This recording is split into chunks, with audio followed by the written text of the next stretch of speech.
Well, thank you everybody for having me today. I'm Cheryl Toner. I'm the Director of Food Sector Engagement for the American Heart Association. Relatively new in this role. I've been on board with the American Heart Association since April 1st, but really happy to have had the opportunity to work with many of you over the years. So this is a new role, but hopefully we'll continue to do good things together. I'm particularly wanted to shift the title of my talk a little bit to emphasize that the American Heart Association is making some shifts in how we do this work, in not sodium reduction efforts alone, but in how we look at the food system and in how we operate in the food system. So I hope I can give you a good sense of where we're going with things today. As you all know, American Heart Association is one of the oldest and largest voluntary organizations really working to reduce the death and disability from heart disease and stroke. But we are really on a mission to be a relentless force for a world of longer, healthier lives. And that's a broad statement that conveys that we're not that we're not focusing on heart disease and stroke. The absence of those words doesn't mean that, but it does mean that we are focusing on overall well-being. We're focusing on more than the absence of disease, because we know that when we think about what makes a healthy life, it's about more than the absence of disease. It's about, and it's about more than getting the right treatment or early detection or diagnosis. Those are all very important, but the environment that we live in, that culture of either disease or health, really makes a difference in people's ability to be able to take advantage of or be able to live that healthy life that we want them to live, that they want to live. So you'll see, around this diagram, healthier, I don't know if you can see my arrow, but healthier schools and childcare, healthy families, improving healthy eating is down there on the right. But you've also got all of these other things. There's hospitals involved, there's people's workplaces involved. So we're trying to really do our best to be mindful of that entire environment that people operate in, that people work, live, and play in, and be a part of improving that so that people really can take advantage of that healthy life that they want to live. And similarly, when we think about food, it's about more than the nutrients, right? We've talked about that today. It's about more than even the food. It's about people having equal access to the food. It's about food being produced in a way that's sustainable for the environment. And so we're trying to be very mindful of that entire foodscape and everything that influences people's ability to access and make choices that are consistent with a healthy lifestyle. So I'm going to give you a little bit of background on what American Heart Association has done around sodium reduction efforts to date. And then I'll talk a little bit about that shift that I mentioned earlier. But we have several key, they're kind of steps, but like anything, it's never a linear process. It's always a little bit of, a little bit forward, a little bit backwards, a little bit of trying to readjust over time as we learn new information. But we do lead and evolve with the science. Science is ever evolving, so we have to evolve with it. We integrate sodium and the science behind it into our policy efforts. We work to drive consumer demand for lower sodium foods and for a healthier diet overall. And we're engaging and collaborating with industry throughout that process. Everybody's said it, and I'll say it again, it's absolutely critical that we engage and collaborate with industry. We cannot, in the public health community, just point the finger and say, you've got to do better. We have to actually partner and work together. And then, we also have to analyze and evaluate how we've been doing and feed that back into our system, into our approach, so that we're always evolving our approach. As much as we evolve with the science, we have to evolve our approach as well. And think about whether what we've been doing is working or if we need to try some new things. If it's working, keep doing it. So in terms of leading and evolving with science, this is a busy slide, but I just wanted to give you an idea of the kinds of ways that the American Heart Association helps to fund research. So we do that through some competitive grant programs, including partner programs with industry. We have strategically focused research networks that actually we basically fund groups of research institutions who work together on different aspects of a particular problems. So we have these strategically focused research networks in prevention, in hypertension, in disparities, Go Red for Women, and on and on. So you have these groups of 3 to 4 research institutions that are tackling the problem from different angles. We just recently closed the request for applications for a new cardiometabolic health SFRN, and one that will be opening soon is on health technologies and innovation. So you can take a look out, keep a lookout for that. Little arrow there, so in the busy slide you can see where that is. And all of this is, we also have an Institute for Precision Cardiovascular Medicine, which is focused not only on drug discovery and that sort of thing, but also on prevention. So really collecting a lot of information, baseline data on genetics, environment, and lifestyle, and how all of that works together so that we can move forward more rapidly. We also have an initiative called One Brave Idea. It's a partnership between American Heart Association, Verily, and AstraZeneca, and really looking at understanding the earliest stages of heart disease as we think about true prevention, understanding that very early stage of the disease so that we can do a better job of prevention. So when we think about leading and evolving with science, of course, it's not just funding research, it's also monitoring and evaluating what's out there, everything from the dietary reference intakes reports that we've heard about today. I was going to say this morning, but we're beyond this morning now. The published literature, that sort of thing. And we have volunteer committees in a range of different areas. Of course, we have a nutrition committee, but we also have epidemiology and lifestyle committees. We have hypertension committee. We have a range of different groups that will monitor and help us to stay on top of where the research is at and how to set priorities moving forward. Where do we really need to take a new approach or update our recommendations? So they're taking all of that external information into account. We'll sometimes engage in stakeholder dialogue, and in sodium in particular, we've done this really pulled together a group of stakeholders from academia, from industry, from government to talk about ways to reduce the population-wide sodium intake and decrease sodium in the food supply. So we're not the only ones who've done this, but took place in 2013. And that kind of thing is really important for us to be able to not only consider the science, but consider feasibility of the recommendations that we're making. And then there's a little bit of a typo here, but published reviews on evidence, methodological issues, et cetera. That particular something that we've done related to sodium is published in 2014, a review on some of the methodological issues around cohort studies that relate to sodium and cardiovascular disease outcomes. So our nutrition committee is looking for ways to help provide some context around some of the challenges in interpreting the research as well.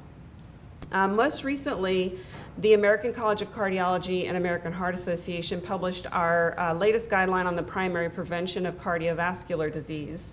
And I'll just share this table that summarized all of the different dietary factors that this group determined was important for reducing risk of cardiovascular disease. And one of the things that's missing from this table is very particular quantitative targets. Really what you see here is recommendations around emphasizing favorable food groups like the fruits, vegetables, legumes, nuts, those kinds of things, lean protein and fish, whole grains, replacing saturated fats with unsaturated fats. And there is a mention of reducing the amount of cholesterol and sodium, but not particular numbers given in this particular document. Minimizing the foods to minimize, and trans fat kind of being the strongest statement there to really avoid intake of trans fats. So I raise this to say that it's really a prevention guideline that takes a total diet approach. There's a strong emphasis on food groups, not just individual nutrients. And there is, I think, a reliance on other dietary guidance that's out there to kind of give you those numbers that are necessary for people to really know how to apply this prevention guideline to their own diets. Yeah. Oh yeah. So I'll send you the prevention guideline. I'm gonna forget all of the acronyms, but basically, I can't remember what the BNR is. I apologize, but I know that on the left-hand column is actually the grade of evidence, and so with the red being, of course, the highest level of harm. So green being, yeah. But I'm gonna send you the paper so that I don't mess that up for you, and I can pull it up if we have time during the Q&A. So we also integrate the science and the sodium and the science behind sodium into our policy efforts. And so our policy team shared with me some of the things that have been done over the years that have specifically been related to sodium. So obviously sodium's an important part of standards for school meals, menu labeling, the nutrition facts panel, the voluntary targets that Andrea mentioned from FDA, and then have been involved in some efforts at the local level as well. And moving forward, some of those same things are still a priority. Child nutrition reauthorization, including school foods, the FDA Nutrition Innovation Strategy, which includes those voluntary targets, the dietary guidelines for Americans, and obviously Farm Bill and SNAP SNAP benefits. So sodium just being integrated into all of that as we move forward. We also work to drive consumer demand. The American Heart Association has a lot of credibility with the consumer, and so we do take that very seriously, and we work to bring science-based messaging to the consumer in a way that they can really utilize that information to make positive changes and help to motivate them.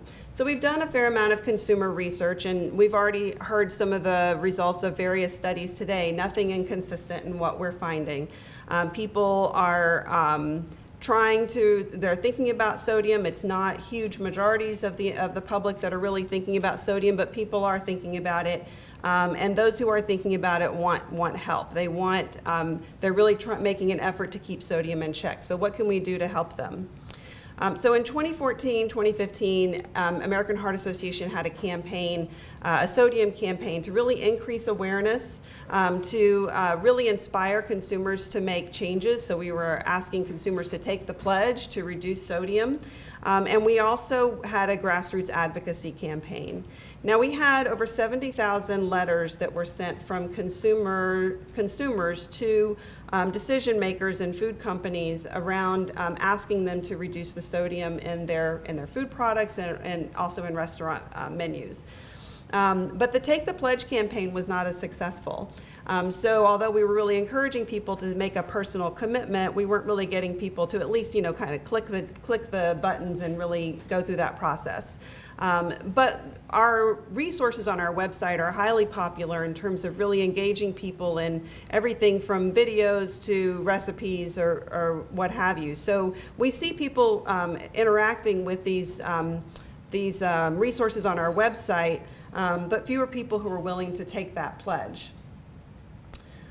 So we launched in 2016 this Healthy for Good initiative and really tried to do more to help inspire people and use the consumer research data that we had to really understand what would help people to really be motivated to make changes.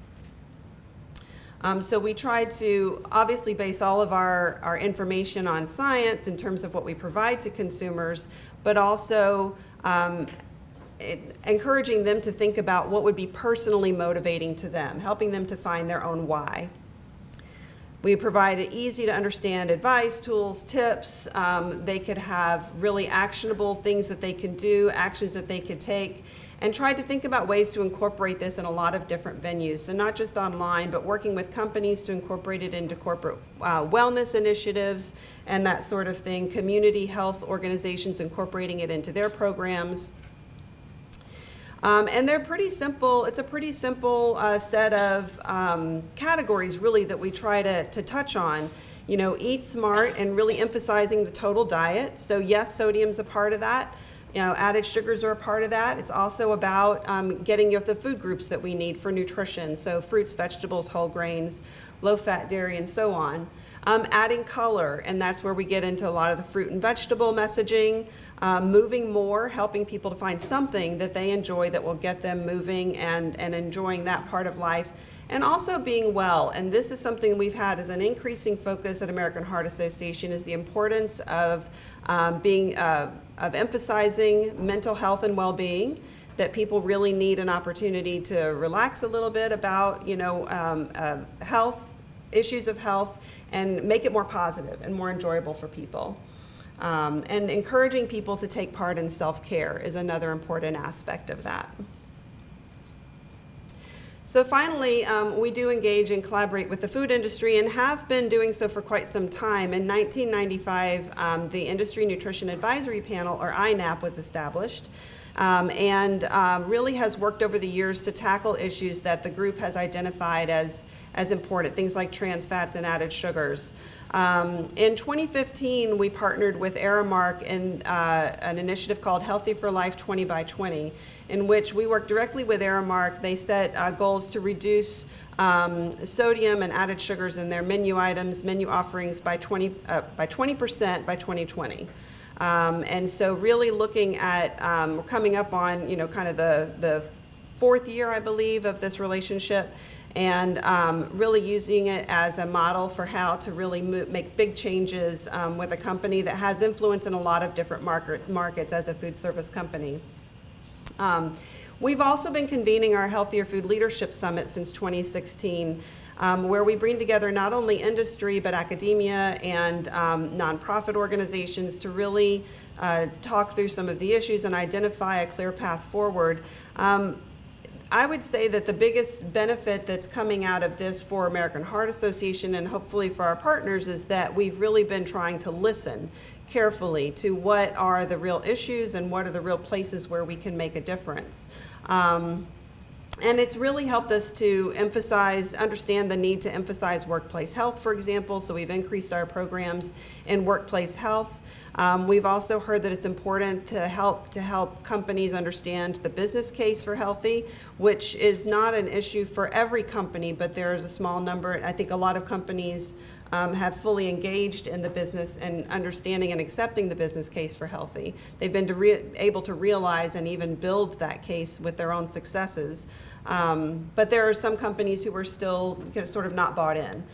And then finally, I would say that these summits have been really important in helping us to shift our thinking towards that beyond looking at individual nutrients or even looking at only the diet, and thinking about the entire food system and how we can help to be a part of encouraging change there.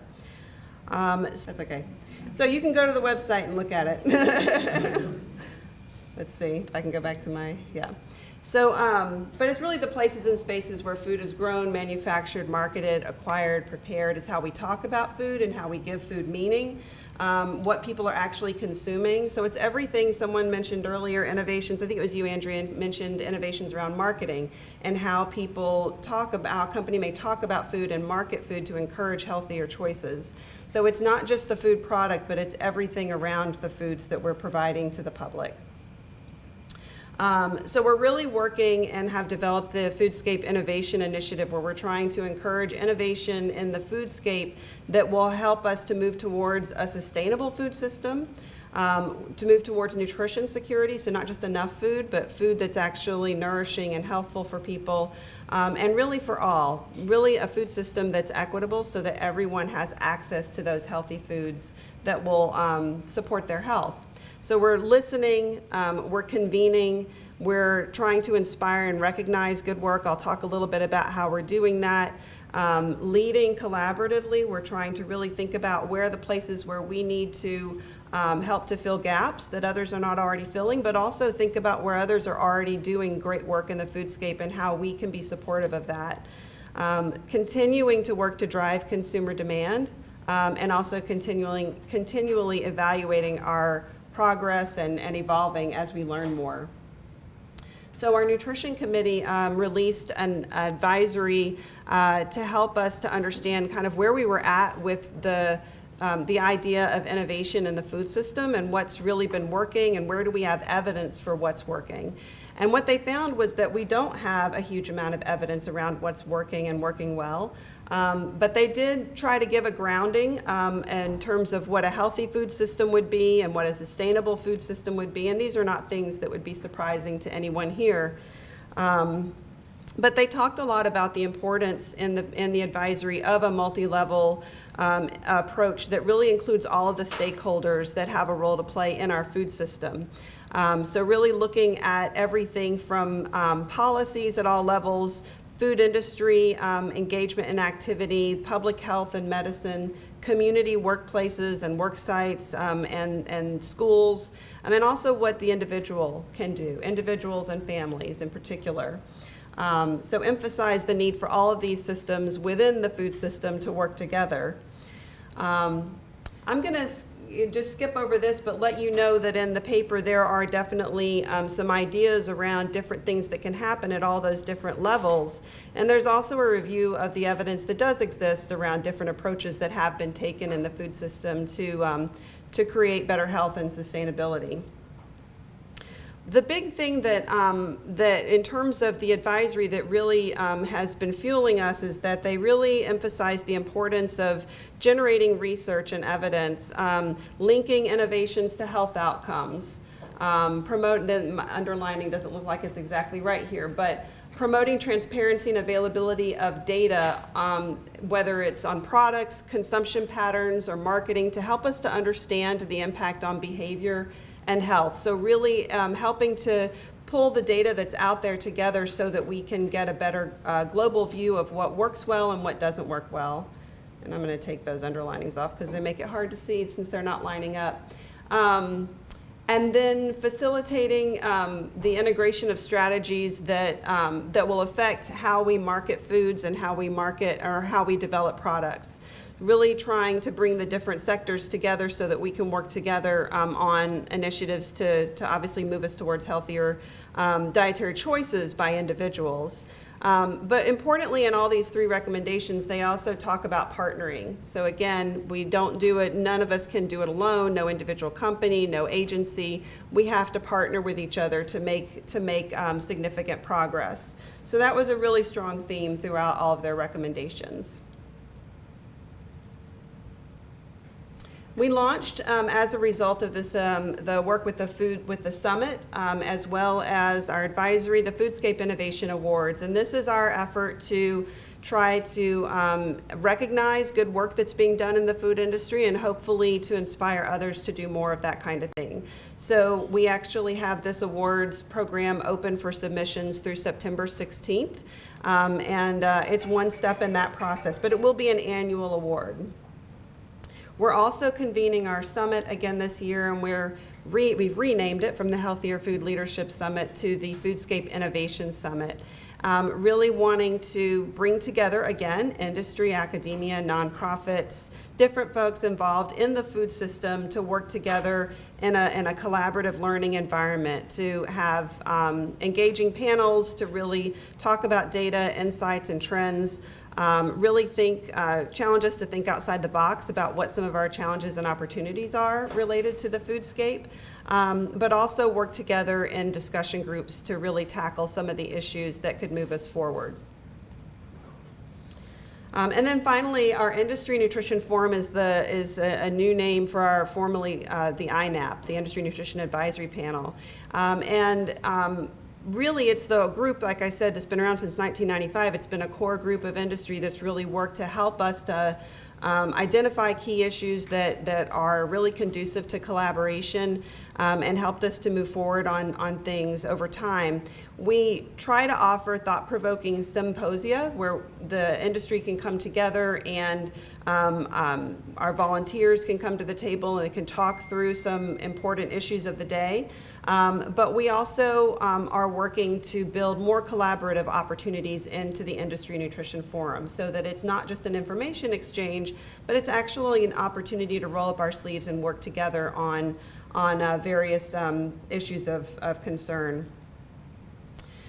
So really, we've been working for decades to tackle things like sodium, and I think our policy efforts have been the most visible to the public, or visible to the public, the industry, and others. But our efforts to drive consumer demand have also been really critical in all of that. We've talked about that balance a little bit between, do you change the food supply, do you change consumer behavior? And the answer is probably both. That we have to do both, and we have to continue to fund the research, understand what needs to be done from a science perspective, what the healthiest diet is going to be for people, how do we elicit behavior change and really sustain that over time, but also how can we make it easier for people with all of the choices and all of the challenges that they have from day to day, how can we make it easier for people to drive towards that healthier diet, and how do we do it together?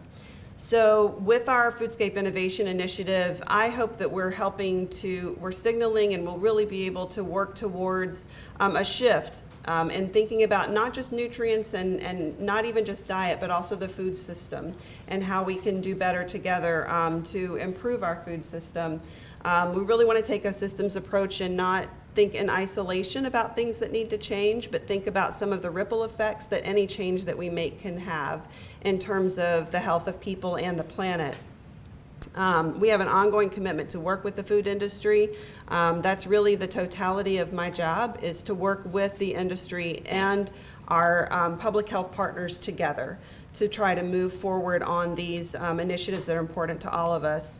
And I think we want to do definitely a better and ever improving job of evaluating and understanding what we've been doing that works well, and be a part of helping to generate that data that will help to inform us for the future, so that we can, if you're going to pick an innovation and go down that road, what's the best one? What do we know is going to work well? And where we don't have data, let's start generating it so that we can have more to go on for the future. So that's all for me today, and if you have any questions, I'm happy to take them.